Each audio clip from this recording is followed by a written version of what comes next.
next area that I want to work with you on is the building plan itself. And to create the business plan, the first thing that you have to understand is that there are two sources of income. And by definition, one is listing income, everything else income is second. Now, with listing income, it isn't just what you're thinking. It does mean, yes, you got a listing, but it also means that if you were to trace that listing to its source, you are the source of that listing coming into your portfolio. Let's suppose for just a moment that you go out on a listing presentation and you don't get the listing, but you follow up, and over a period of time, you get that listing. Now, you've had the listing for 3 or 4 months, and in turn, a neighbor is talking to the owner of the property that you have listed, and they're telling them that they need to list with a broker, they need to move, and that person recommends you to somebody else. Well, that second listing doesn't count. Now, don't misunderstand. You get paid for it. That isn't what I mean. But if you were to trace that listing to its source, you're not the source. That was a referral listing. So by definition, listing income means prospective listings where you can trace the listing back to your efforts. And then everything else would include all of the following: referred listings, buyers that you make sales to that are attracted because of your listings, referral income, and miscellaneous income, bonuses on other brokers' listings, things of that nature. Now, with that in mind, 60% of your total income will come from listing income. The remaining amount, 40%, will come from everything else. Now, let's look at this in terms of an actual goal. Let's suppose that our goal is $80,000 in income this year. Now, the bar that you see on the screen right now, separated in the center by that larger bar, represents the total of $80,000.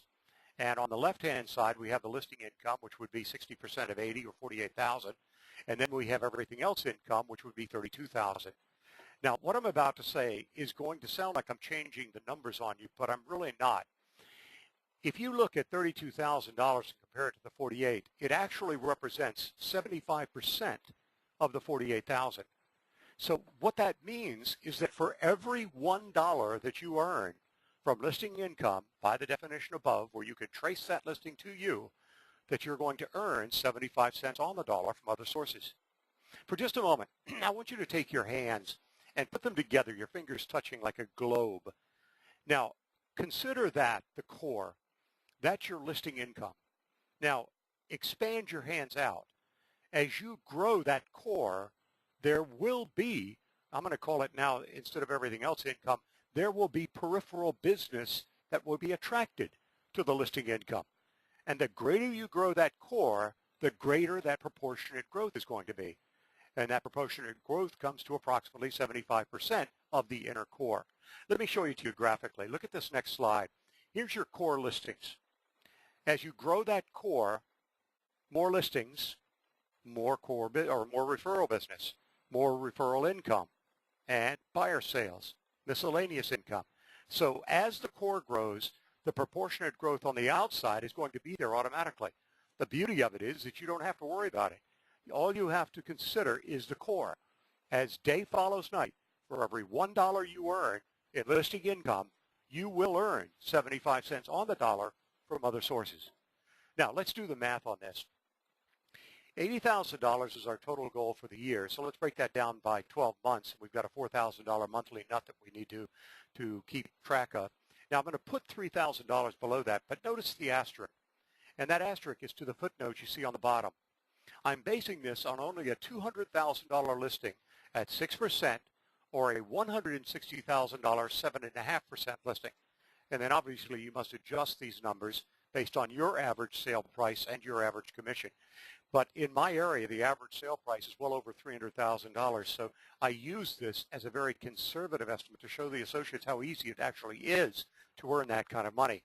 So if my goal is $4,000 per month and one listing is going to net for me $3,000, that means dividing the two, I'm going to have 1.33 listings. But the key to this is that that number, 1.33, means listings that must sell per month.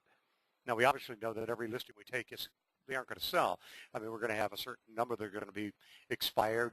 Sellers take them off the market. For whatever reason, they're not going to all sell. In our area, we use a conservative estimate also of only half of our listings selling. So what I'm going to do is multiply that by 2, and we come up with a 2.66 that we have to take per month. Now, when you arrive at this number on your goal, the 2.66, this will always be a fraction. It'll never be a whole number. wherever it is on the fractional scale, be it 2.1, 2.5, 2.7, 3.8, or 3.2, always raise it to the next highest whole number. Now, looking at 3 listings, that's the number that I have to take each month to maintain my goal of $4,000, $80,000 per year. Now, we know statistically that you will see approximately 3 to 5 sellers or appointments to get 1 listing. But notice the width. That means with 6 to 7 repeat contacts. Now, let me define for just a moment this term contact, because if you think about going on appointments all the time, and in turn you're not going to get every listing on every appointment that you go after, there's going to be, or it would seem and appear to be, a tremendous backlog of sellers that you still have in the pipeline that you've got to keep in touch with. Well, obviously time management and contact management software will help you immensely in that area. But it really isn't a time management obstacle when you define the word contact. Let's suppose that last night I went on a listing presentation and for whatever reason I didn't get the listing. But today I find myself in the neighborhood where the property is located, and I'm driving down the street and I see the neighbor or the person that was there last night walk out of their house over towards their car. And I don't stop, but I slow down, lightly tap the horn. They look over, they see me, and they wave to me. Now, obviously, they wave to me because they recognize me. That's factor number 1. And the reason that recognition was in place was because I left something with them last night. Not something tangible, something intangible. I made an impression. Where you make an impression on someone that is strong enough that there will be a recognition factor after, then you just made a contact. That's one of the 6 to 7. It could be that you drop by their house to invite them to an open house. It could be that you make a call, lasts 5 seconds, 15 seconds. It could be that you mail something to them, but obviously if they don't open it, then there's no recognition factor. But on an average, you will have 6 to 7 repeat contacts on the 3 to 5 appointments. Now, a moment ago over here, I X'd out to 2.66 and we raised it to 3.